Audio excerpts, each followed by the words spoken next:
And we are live on the United Public Radio Network, UPRN 107.7 FM New Orleans. How cool is that? To all those above me that watch over me, to all of you, my fave para peeps on this side of the veil, welcome.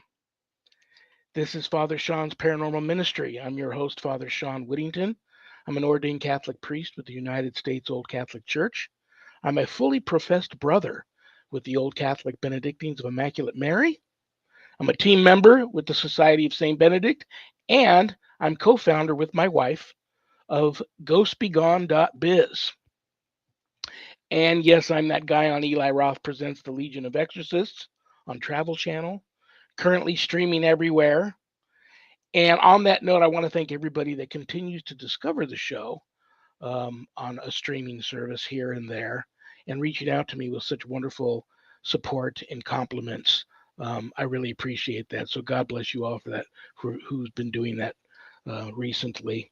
What else do I want to tell you guys? If there's anything you want to know about my wife and I and our ministry work, go to our website, www.ghost-b-gone.biz. And if you go there to visit, there's a lot of cool things to see. Both my books are there. God, Ghosts, and the Paranormal Ministry, and God, Ghosts, and the Paranormal Ministry 2. You can get them a little less expensive on Amazon, and they also come available in an audio version, which is cool. But if you get them off the website, they leave my office here. I autograph them, and they arrive to you enclosed in a beautiful house blessing kit, which might come in handy. And another beautiful thing about that is that most of the proceeds from every sale of every copy of my books off of the website go to support stjude.org and the ASPCA. So how cool is that? You get to help some of the neediest children on the planet and the animals too. It's a beautiful thing. What else is on my website? My course, my online course, Introduction to Spiritual Warfare.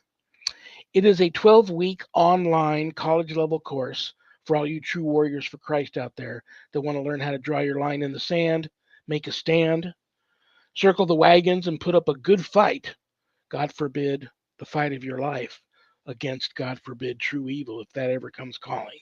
That's the course for you. You can enroll there at the website. If you want more information about the course before making that type of commitment, reach out to me, and we can talk about it. I'm easy to find. And we'll talk about it. What else is there? There's a place where you can make an appointment to speak with me about your spiritual issues, not paranormal, but spiritual. But most importantly, brothers and sisters, I know times are tough, trust me. But my wife and I don't charge for our ministry work, helping people with their paranormal issues. So if you notice the donate button and you're able to do so, click on it and send my ministry in a small donation. I promise you it'll be appreciated from the bottom of our hearts. And trust me, we'll put it to good use. We have a great guest today, but you all already knew that. That's why you tuned in. She's in the green room. She's going to be out here very shortly. But first, another really cool thing about my Friday show is that I have an awesome co-host. She had her own show like this a few years back that ran for a long time. It was very popular. She's also a lifelong paranormal experiencer. I love her. I respect her. She's the owner of Stellium Books, my publisher. Please welcome to the show, Annette Munich. Hi, Father Shawn. Hi, everybody. I'm so excited to be here today. What are you doing? Having some coffee and looking forward to a good show. And I want to say hello to Michelle, Infinite Joy, Typical Skeptic Broadcast, Camilla Rosa. They're all waiting in the chat room and joining us today. And we're giving away the Medjugorje bracelet. Oh, yeah. We didn't have Thanksgiving week, and happy belated Thanksgiving to you. We didn't get a chance to talk about how you want to go about doing the bracelet giveaway. How did you want to do that? What I'm going to do is for all the people that are here live and for anybody up until midnight that listens to the show later because they couldn't be here, if they type in the word bracelet, they'll be entered into a drawing and we'll file winning at midnight. So I'm extending it for the rest of the day because not everybody can come. Roberta just showed up. I do this for Roberta. She my friend. Heidi just showed up. So hello, everybody. And we have a great guest. So I'm super excited and really excited about the topics because it's going to be interesting and different. I promise you, and I was talking to her about this in the green room. You guys are meeting for the first time. I know you two are going to love each other and get along great. I'm going to really try to give you a chance to chat with her more and not hog the You know, that's okay. People want to come and see you, Shawn. I'm your sidekick. I'm your Robin to the Batman or something. Well, let me tell you something. I hope everybody out there within the sound of my voice had a wonderful and blessed Thanksgiving. I hope you're not having too much of a painful Black Friday and spending too much of your hard-earned money, but it's a necessary thing. Some people really go into. I need to come up with something over the weekend for Cyber Monday, maybe with my course and my books or something. Maybe I'll have something available for people for Monday. But yeah, are you anything else you want to tell anybody before we bring out our wonderful guest? Maybe next week we could do one of the blessed frankincense. And then I'm going to do a Christmas bracelet. I got all kinds of people going bracelet, bracelet, bracelet, bracelet. But we got the blessed frankincense for the holidays. And that would be nice. So we can really kind of do some nice giveaways for the holiday season. That would be cool. That's right. This coming Sunday is the first Sunday of Advent. We go into Advent, so that'll be. I'll make sure I have some out to show everybody next week. And I've already blessed all of the incense you sent me, so they're little boxes we will send to people, and we'll do the same thing. All I got to do is type in incense. And I'll just write their names and put them in a drawing. And if you want to take a picture of one of the boxes on a white sheet of paper, we can show it on Facebook. Very cool. All righty, young lady. You look very pretty today. Do you want to meet our guest? I sure do. What can I say about her? I love her and respect her too. It feels like I've known her forever. I've known her a long time. I consider her a good friend. She actually is a former student who took my course, graduated it with flying colors. You know what? I wasn't planning to ask her about the course, but I'd love to know. She's so busy that I'd love to know if maybe some of the things she learned in the course helped her with any cases. But this is the first time I've had her on the show in a while. So, brothers and sisters, she's a lifelong paranormal experiencer herself. She's going to say she's not, but I consider her a paranormal authority. She's an author. She's just really, really cool. She's the founder of CCPI, Colorado Coalition of Paranormal Investigators. And you guys already knew all that. Please give a big, warm paranormal ministry family welcome to the one and only Clarissa Vazquez. Hey, Clarissa. Hi. Welcome. What are you doing? Well, right now I am sitting on my sofa surrounded by my kitty cats talking to you fine people. Well, listen, I can't think. You look very pretty today, too. Well, thank you. I can't think of anybody that doesn't know who you are, but for the few out there that don't, your resume is goes on and on and on and on. Take as long as you'd like to introduce yourself to everybody and let them know a little bit about yourself. So I am Clarissa Vazquez. I founded the Colorado Coalition of Paranormal Investigators, CCPI, in 2004. And we are one of the longest continuous running paranormal research organizations in the state of Colorado. I'm also the founder, or not the founder, but the author of 8 books about ghosts and the paranormal, with a 9th title getting ready to drop in January. And yeah, I'm a graduate of Father Shawn's class and a warrior for Christ. And yeah, that's me in a nutshell. Well, while we're on that topic, and we'll also get into the book, I would like to know from you, and we should have already had this discussion. You passed my course with flying colors, And I would like to know if anything that you learned from that course actually helped you with any cases or helped you help others with any cases that they were dealing with that they might have been in over their head or out of their, out of their wheelhouse and up against something there, a little more dark, a little more malevolent they weren't used to. Have you experienced that?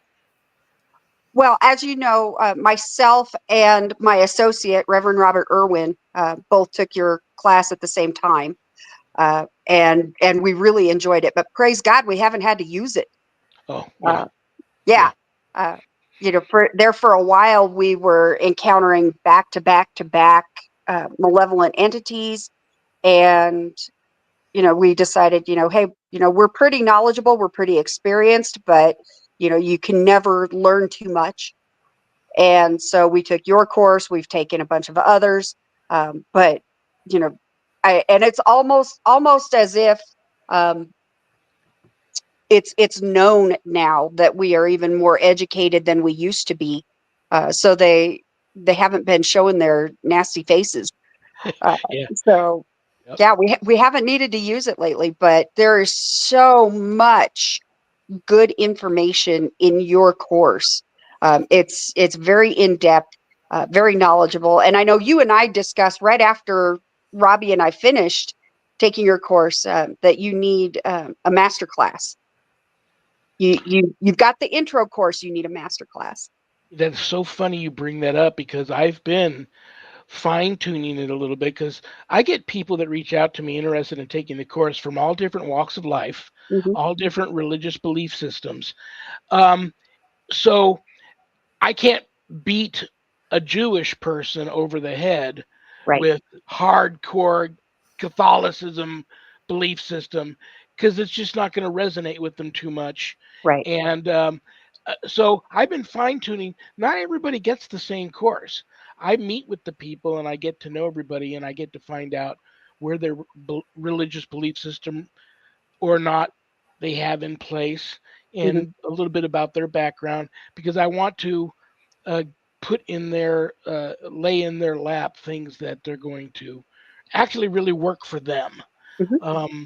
with still that goal uh, in place to really have them prepared.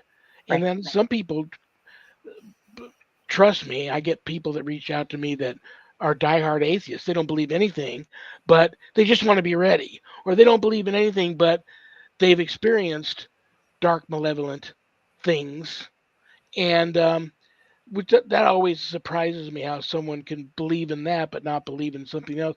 But Right. I have to say, I haven't had anybody knock on my door after taking my course and throw all the books and all the stuff back at me and get mad at me. Everybody's loved it. Mm-hmm. And it's really helped a lot of people. So that makes me feel good. Yeah, you passed it with flying colors. Did you have a good Thanksgiving?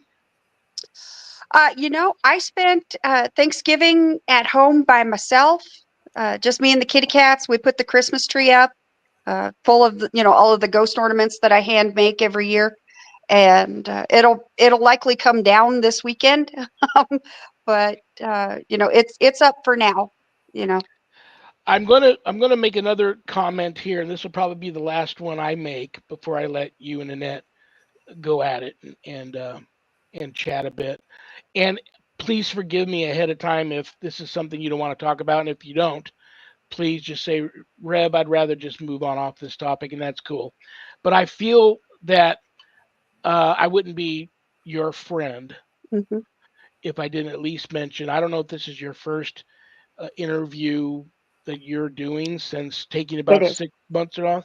That's what I thought. But I didn't mention anything to Annette about this, so she's probably going to be upset with me that I didn't mention anything. But you lost your husband earlier this year. I want to say Mhm. around April.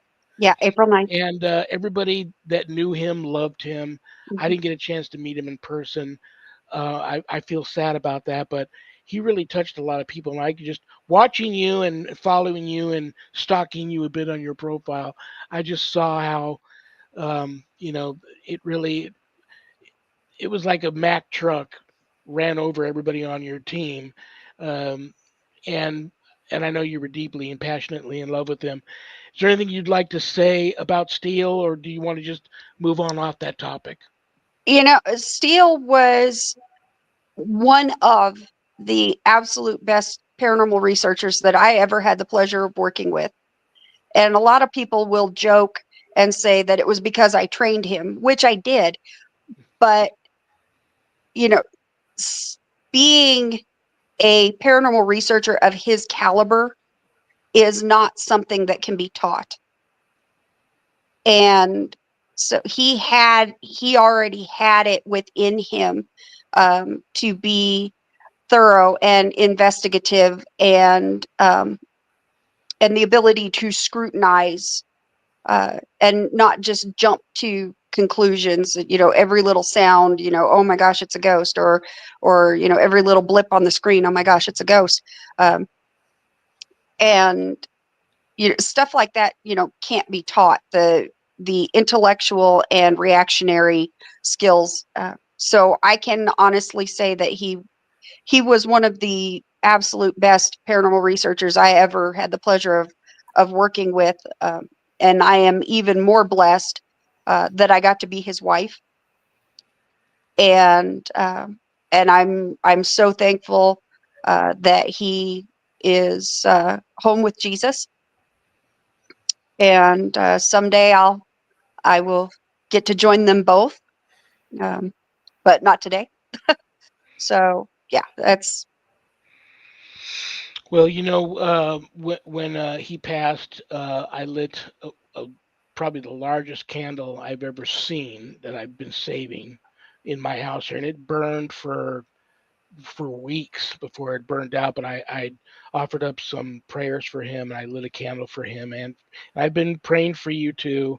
And so I'm honored that this is your first. You're getting back up on the saddle again and kind of getting out there. Do you want to? You know what? I have to add this last thing. I promise this will be the last thing I add. Okay. That has to be one of the main reasons why a lot of people reach out to me is loss. Mm-hmm. And everybody deals with it different, but you took some time away, I did. and some people don't. Some people they they um, they grieve by not grieving and just diving back into life and work and doing what they normally done. And I find when people do that, more times than not, next thing you know, one day when they least expect it, the grieving just all of a sudden just explodes like an atom bomb on them, and they're done. They're down for the count for a while.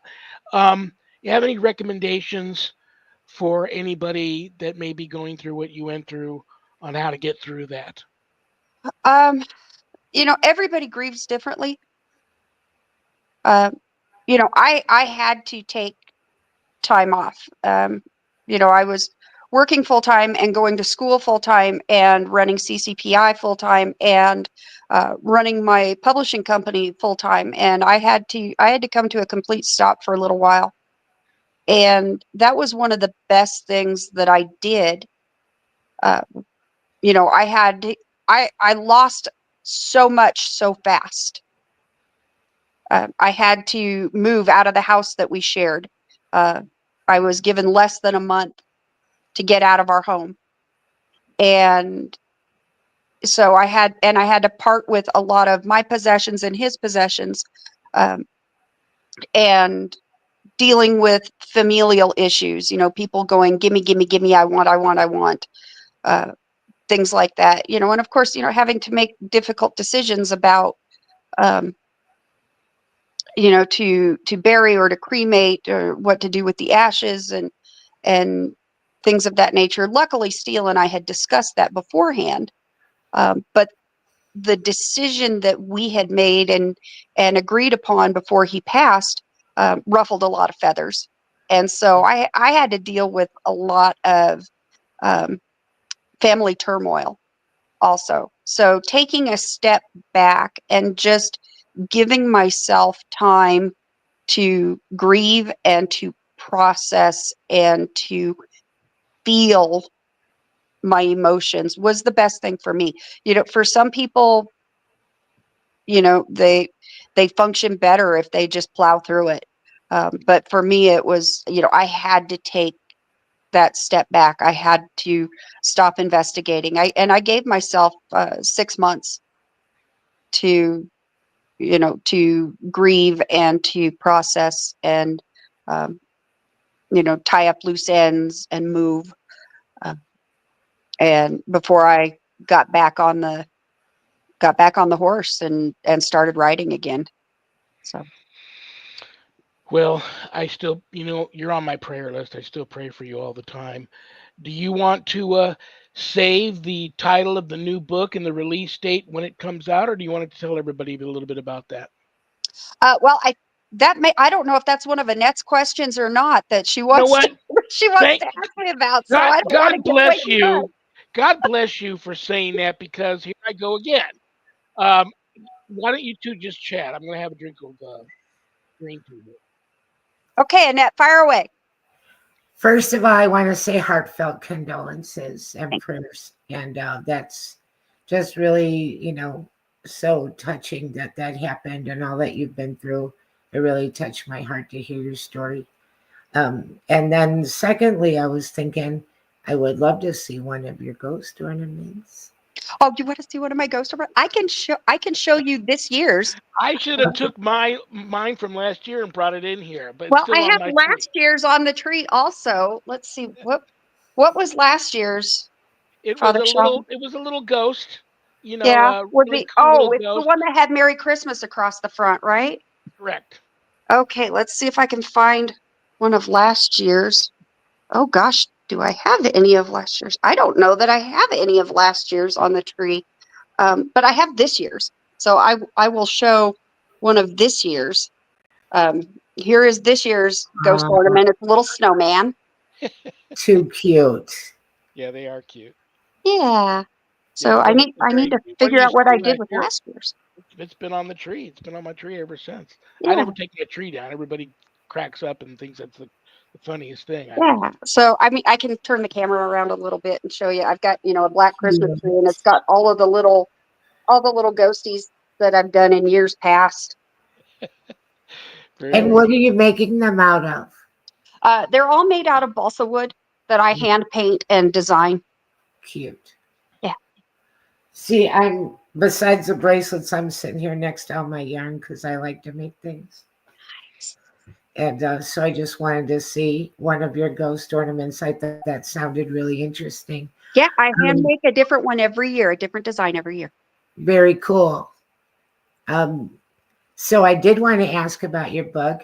And I also saw another book on your page that was so interesting to me about trains. Oh, yeah. Yeah. Phantom Trains and Haunted Rails of the U.S. is actually my bestseller. Ooh. Yeah. I don't see a lot of books about that. And there's a lot of legends and lore surrounding trains and train tracks. And I know that a lot of towns have a story about haunted train tracks. And one of the most common is that there's like handprints, little handprints on cars or vehicles of any kind, buses that get stuck going across the tracks and the train's coming. Yeah, a lot of those legends that involve the handprints, we've actually been able to debunk that, and it's a very common occurrence. Has absolutely nothing to do with train tracks, but in the natural oils on your hands. So when you touch that trunk lid to open or close it, you leave obviously fingerprints, and your hands leave oils on there. And then when you drive down that dusty road, the oils from your hands kind of repel that dust. And so what you're left with is a handprint on the trunk of your car that, from a road that you just happen to be driving down in the vicinity of railway crossing or train tracks or something of that nature. But the book that I wrote, I don't remember how many years it's been now. It's been several. The book features a lot of the really popular ghost lore about phantom trains and haunted train tracks.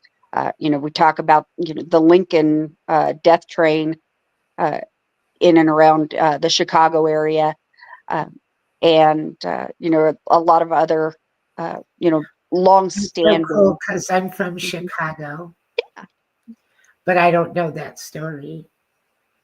Yeah, it's there's it, and it's not just limited to the Chicago area. There's several sightings of it along the route that the train took that carried Lincoln's body, back home to where he was laid to rest.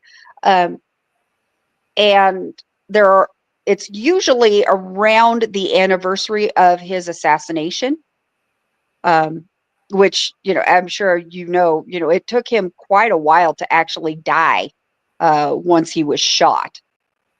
He did not die right away in Ford's Theater. They actually took him across the street to the Peterson house, and he lingered for a long time before he finally succumbed to the bullet wound. And there are a lot of sightings of that train that took his body home after he passed, usually around the anniversary of his passing. People report seeing that train coming down the tracks. Wow, that's cool. Mm-hmm. I mean, I really love that story too, because I have a son that lives in Springfield, Illinois. Mm-hmm. I've been to Lincoln's home and his grave and all that stuff, and just really, really interesting. And he was such a sad person because he lost his son and he had a lot of grief in his life, and things weren't easy for him anyway. So I feel empathy for that, because I read a lot about how hard it was for him after his son died. Yeah. Yeah, they see him a lot. People that work in the White House see his spirit all the time. Yeah, there's a great book out. It was intended to be a children's book, but I actually did a college paper on it. It's by Belanger, not Michelle, but her husband, Jeff Belanger, called "Who's Haunting the White House?" Cool. Yeah. And it talks about the ghost cat, that predicts, the national tragedies. It talks about Lincoln's ghost, Dolly Madison. Lots of really interesting haunted tales about the White House. Oh, you just know that place is infested. Something. Oh yeah. Oh, yeah. I saw a documentary about paranormal at the White House, and they said that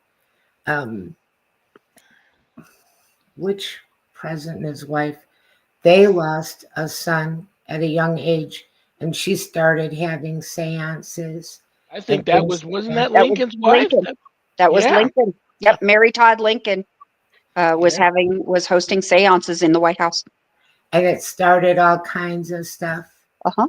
And that was back kind of during the time of spiritualism movement. Yeah, right around the same time that the Fox sisters were doing their shenanigans with the knocking. Right. That's an interesting story too. Mm-hmm. You did what I think's really cool about you is every time I turn around, you're doing another experiment, and you go out there and you start these experiments, Mm-hmm. and you don't finish them until you either have decided I just can't figure out what's going on here, or I have figured out what's going on, and this is it. Believe it or not, this is my findings. Mm-hmm. And you did a pretty intense one about ley lines, Mm-hmm. phantom hitchhikers. Yep. And we've all experienced that, and we're talking about trains. Some people think that really buy into the ley line thing, and some people believe that train tracks create their own ley line type of thing. They fall under that umbrella. And then you also have these phantom hitchhikers on roads, some of these really old roads where a lot of things have happened on them. And there's a little belief system there that some of these roads also become in their own way a sort of a ley line. Mhm. How do you feel about all of that I just dumped in your lap? So the Phantom Hitchhiker project was a project that we ran for years, um, collecting data and compiling that data and analyzing that data regarding um, roadside locations where an accident of some sort, usually vehicular, resulted in at least one human fatality.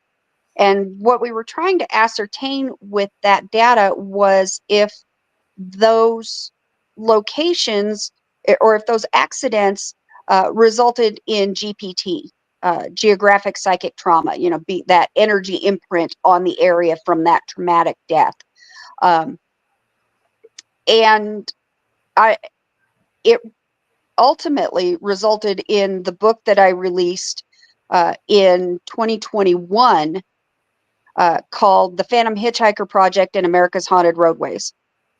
And I'm not gonna give it away about what our experiment um, concluded, but I will say that that experiment did prove, and I'm always hesitant to use the word proof and prove as it pertains to paranormal research because you know uh, the, to prove something, you have to be able to uh, present it in court.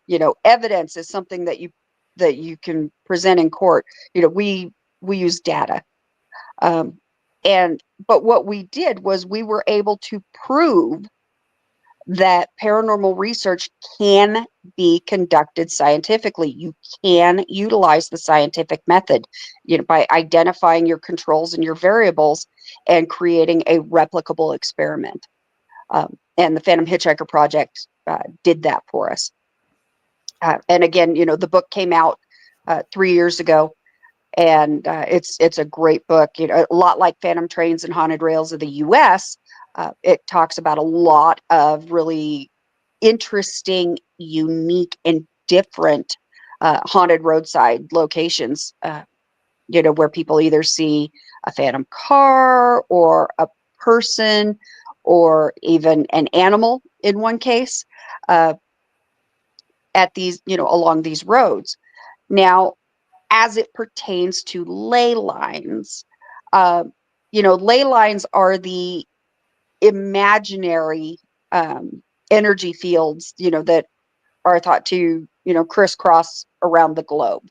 Um, Whether trains can be a ley line of sorts, I think they can because of their material composition.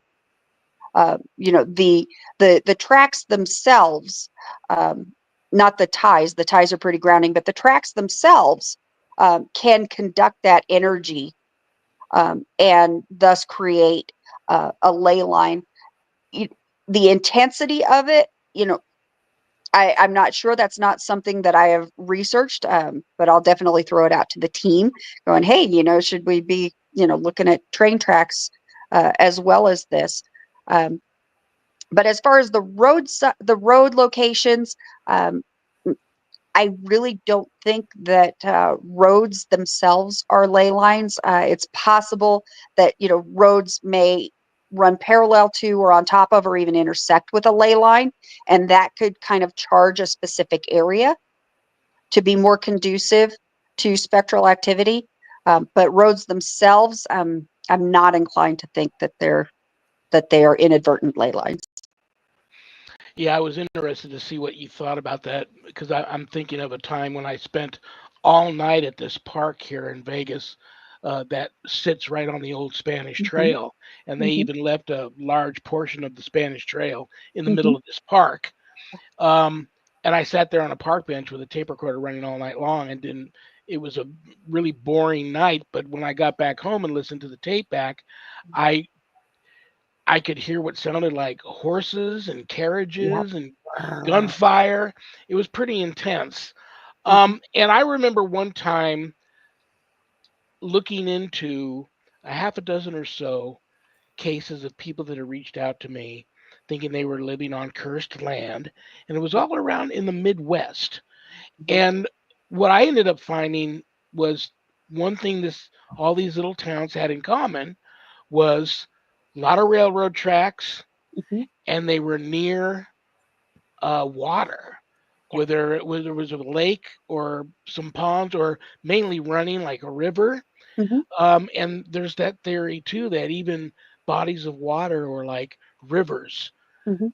end up being like a conduit for paranormal activity, Mhm. or in their own weird way. I keep using the term ley line, but in their own way, this is a watery ley line. Mhm. This the energy that's created by this stream of river water going through these towns. Have you experienced that? Yes, absolutely. And it's no secret that, because water is such an amazing conductor of electricity, that, it is also there's a very popular theory about water also being able to conduct paranormal energy. Excuse me. Oh, excuse me. Sorry. Bless Bless you. you. Um, and oh, hey, my sister's watching. Hi. That's my sister Amy in the chat room. Hi, Um, Amy. Hi, Amy. uh, so it's no secret that water conducts electricity, and it's a very popular theory that water can conduct the paranormal energy as well. We have a town here in Colorado that is right in the middle of all kinds of things that can conduct energy. So this town sits um, right on the Colorado River. It sits in a geothermic area. There's a lot of natural hot springs and stuff. So you've got geomagnetic instability right there, which can also conduct the energy. And then there's also underground mines. Ooh, So you've got the geological composition yeah. of the area that is known to conduct that energy as well. And we get called to this town at minimum once a year, if not more frequently, for people that are going, "Hey, there's something going on in my house." It's like, well, guess where you live. Well, Uh, right away they want to think that their land is cursed, and that's not always the case. It could be the land could be haunted or be holding a lot of paranormal activity, but not Absolutely. necessarily cursed. And then sometimes, yes, you're there. Right, I do believe there's some circumstances where they right. You actually just are. happen to live in an area where all of that energy is amplified, and it enables us to interact with it more easily. We got a comment here from Heidi. I've often wondered about water and such. We have a high voltage power plant with a railroad track and a creek next to our town home. And this has been the most active place I lived. Hmm. And before I turn that over to you to comment, we were doing some experiments like that back in Illinois, Bachelor's Grove Cemetery, which is well known. Yep, been There's there. a power source, there's a water source, Hmm. and there's actually kind of a little trench Hmm. that you don't notice until it rains. The whole thing Right. fills up and it's encircled in water. And then back in the day, I also did a series of shows on Villisca X Murder House. Hmm. Yeah. And they had a well and they had a great big power source there. And it tends to be that those things can help or amplify. And also limestone. Hmm. A lot of limestone buildings tend to hold energy. Hmm. So it's very interesting. It's like certain things are, what would you call it? An amplifier, a conduit? Is it enabler or just an amplifier? It can be a conduit or an amplifier. Limestone, when you're referring to piezoelectricity, um, it's more of a conduit than an amplifier. But when you get into substances like granite that have a high quartz content, then you've got an amplifier. Quartz was used in old radios in order to amplify those radio waves and conduct that conduct those signals better. So, areas with a high quartz content are going to amplify, whereas limestone is merely going to be a conduit. And it's funny that you mentioned Villisca. And I don't know if like I said, my sister's listening. I don't know if she knows this, but our grandmother was born in Villisca. Oh, And yeah, wow. yeah. Wow. Hmm. That's Yeah. such a really interesting case and also such a tragedy. Yeah. Very heartbreaking to this day. They really don't know what happened there. Yeah, it's still unsolved. I wanted to bounce. Oh, your sister goes, what? um, I wanted to bounce back and ask you on the Phantom Hitchhiker thing. I have also heard some stories where the Phantom Hitchhikers were angelic. Did you collect any stories like that? Yeah, there's one story in the book that I came across. Yes, Amy, Granny Tad. Um, there's one story that I came across near New Orleans, where it's believed that the Phantom Hitchhiker in question is a visiting angel. Which is not our show endorsing that anyone in 2024 should pick up Hitchhikers. But, Right. there was a curious case. Well, not cases. I guess it would be legend, but back home in Illinois on Archer Avenue of Resurrection Mhm. Mary. Yep. And sometimes she would just appear in the car already. You Mhm. didn't even have to stop. Right. And there were so many people that told that story. And then also at the cemetery, the iron bars, there's a spot where it looks like the hands pulled the bars apart Mhm. and just all kinds of crazy things. Yep. So, That's a lot I of had a energy right lot of there. fun investigating and researching that whole area, in Justice, Illinois, that yeah, whole Archer Avenue. yeah. I think there's at least 3, maybe 4 locations along Archer Avenue that I wrote about for that book. Really, Wow. did Yep. you do oh, what was the name of that church? They Yep. would call it Monk's Castle, Yep. Yep. but I it's did. actually St. James. Yep. St. James. We went St. there. James of the Sag. Yep. They're very frowny face about anything paranormal. They don't like you. Yeah. If you look like you're doing that, they don't like that very much. But again, there they are with the water source. There they are with the Mhm. limestone. Yep. And yeah, I've been there a bunch of times, and there's just crazy stories. And they have a policeman that wrote about it in a report. Hmm. He saw monks running around in the cemetery. Yep. So, that tends to lend a lot of credibility. And people hear a horse drawn carriage coming up to those gates. Hmm. Yeah. And there's another phantom horse-drawn hearse that comes out of Archer Woods and travels along Archer Avenue. And yeah, there's a lot of stuff on Archer Avenue, and I'm not sure exactly what it is Well, about Archer Avenue itself. I Uh, have to tell you a couple more quick things. One is there's a lab out there that does all kinds of experiments, and it's supposed to be all hushy hushy. mhm. And they made a type of white deer that's genetically altered, and you can see white deer out there. And here's a second thing, and this one's really mind blowing. That movie Fat Man and Little Boy, that first nuclear Mhm. bomb, Right. that is buried right by St. James Church. Hardly anybody knows it. There's a little plaque way deep in the woods, and they buried it there, University of Chicago.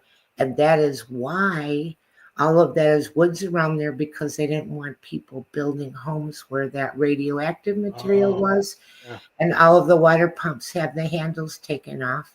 Mhm. And they didn't know how to safely, properly bury a nuclear bomb.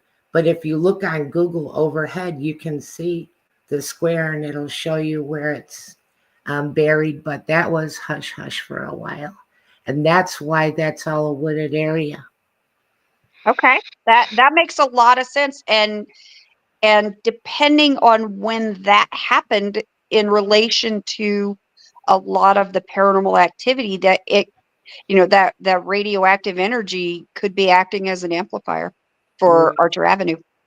That's why I brought it up. I haven't done a lot of research on radioactive energy as it pertains to spectral entities, Sure. but that's my next research project. It's a maybe. I decided to do something different today. Everybody's used to me doing the prayer urn in the beginning of the show. I'm going to do that at the end of the show, and the mailbag at the beginning of the show. Two things I decided to do in an effort to get my guest on quicker and then not to have to wait for me to go through all of that. I'm going to do the prayer urn at the very end of the show, but I decided to save the mailbag for all of us because so many times I pull questions out of the mailbag and they're right in my guest's wheelhouse. Right. And so let me pull the mailbag real quick here and get a question out and put your guys' feet to the fire here. Okay. This is from Carl G. in Oklahoma. Hi, Carol. I have heard you mention being fooled by spirit. I do a bit of ghost busting myself and attend occasional ghost hunts and tours. I too feel I have been fooled before. How can you tell the difference? Is there a way to know? I'm going to refer that to my student. No pressure at all. What do you think? Wow, that's a tough question. Because I'll tell you what I'm going to read real quick here. Something that I always. Yeah, it is in here. I've got a quick answer, but I'm sure Carl's looking for a more in-depth answer. Dear friends, do not believe every spirit, but test the spirits to see whether they are from God, because many false prophets have gone out into the world. This is how you can recognize the Spirit of God. Every spirit that acknowledges that Jesus Christ has come in the flesh is from God, but every spirit that does not acknowledge Jesus is not from God. This is the spirit of the Antichrist, which you have heard is coming, and even now is already in the world. 1 John chapter 4, verse 1 through 3. Yeah. There you go. Yeah. So my quick answer was going to be, you can't. In this field, we never know. Yeah, true.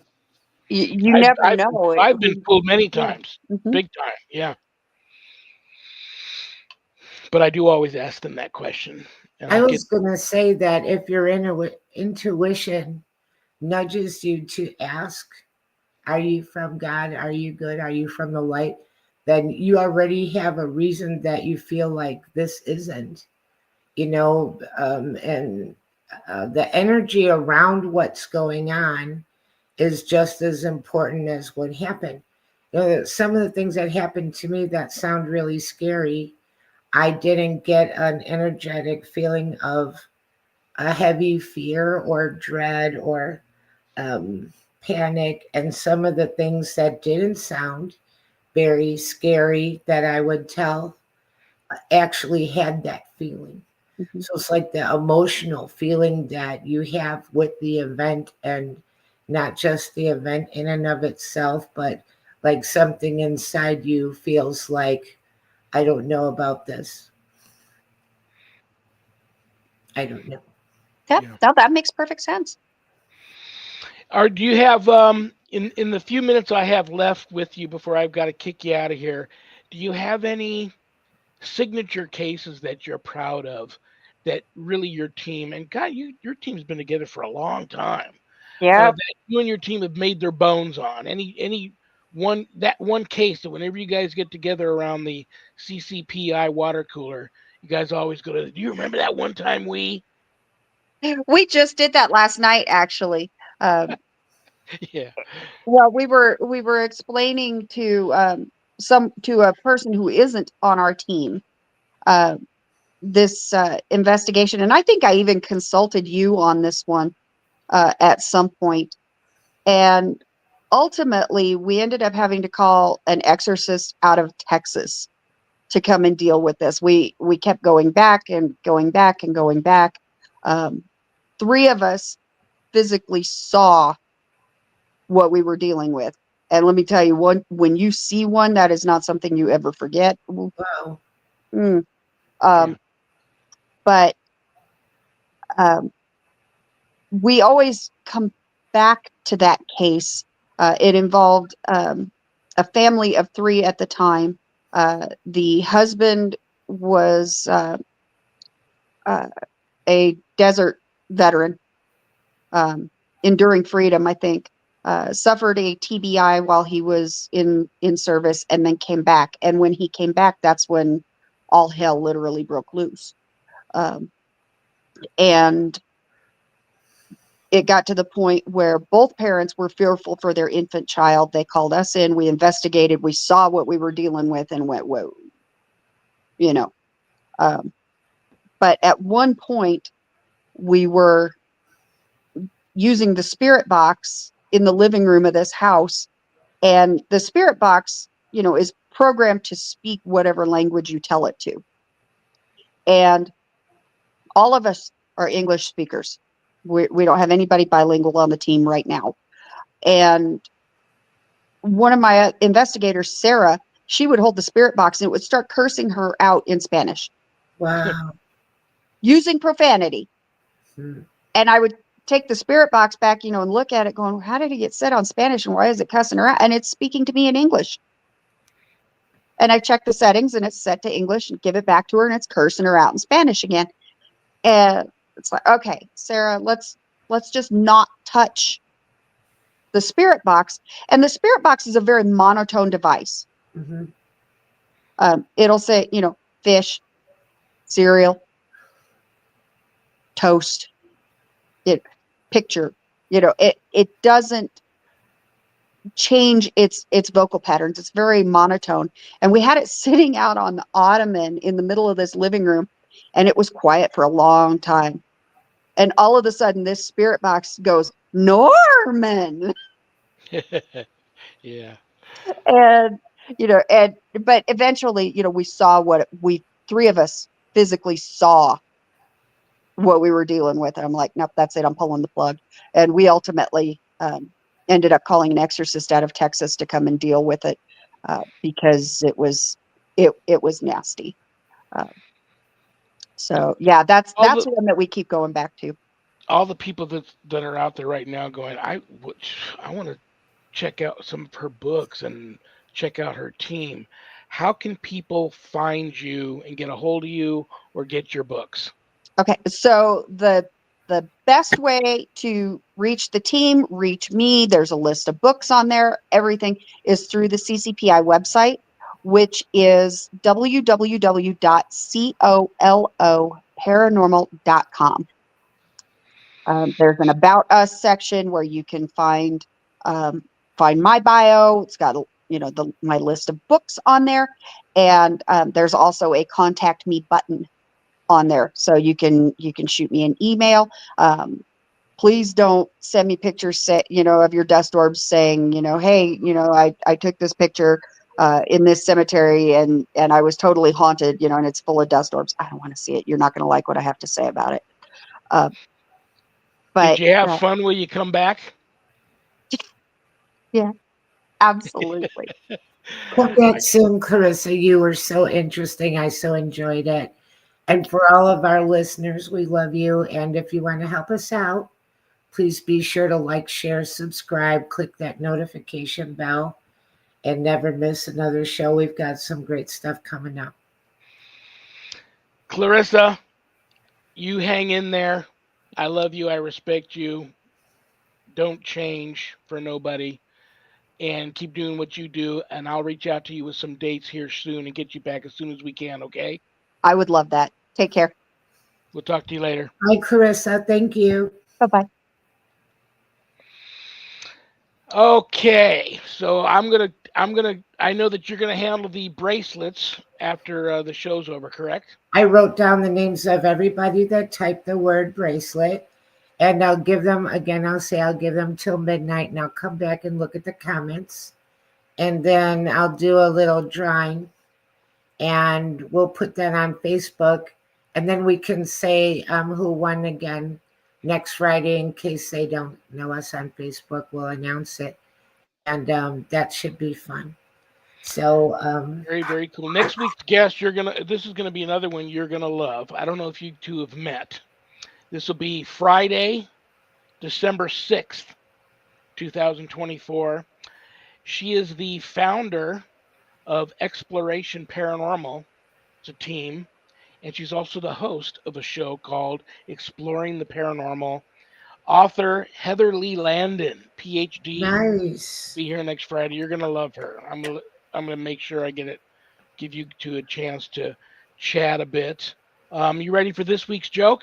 Yes. I always feel dumb with these jokes. I never guess what the answer is. Not even once. I'm telling you, they're coming in. Tons of them now. Okay. When do computers overheat? When do computers overheat? When they need to vent. Okay. When they need to vent. I love you and respect you. I'll talk to you later, okay? Thanks, everybody. Thank you. And thanks to Clarissa. She was awesome. I'll see you later. Bye. Bye-bye. Brothers and sisters, I don't have any prayers in the prayer urn today. 2 reasons why I waited till the end of the show. But I decided, because I've been praying, I've been going through all the prayers in the urn. But what I want to do for everybody right now, and that's what I'm going to be doing on a regular basis now, the prayer at the very end and the mailbag with my guest. But because Advent kicks off this Sunday, I thought I would make, and so many people are searching for stuff right now that I'm going to say my new favorite prayer out of the St. Benedict prayer book, and it's called Searching for God. In the name of the Father, and of the Son, and the Holy Spirit, amen. I offer this prayer up to everybody within the sound of my voice. O Lord my God, teach my heart this day where and how to see you, where and how to find you. You have made me and remade me, and you have bestowed on me all the good things I possess. And still I do not know you. I have not yet done that for which I was made. Teach me to seek you, for I cannot seek you unless you teach me, or find you unless you show yourself to me. Let me seek you in my desire. Let my desire in you in my seeking. Let me find you by loving you. Let me love you when I find you. Amen. All right, brothers and sisters, thank you to United Public Radio Network,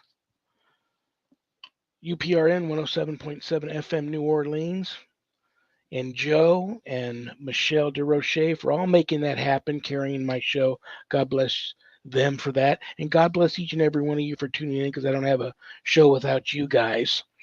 Remember, don't go anywhere. Stay tuned. Got a great show coming up.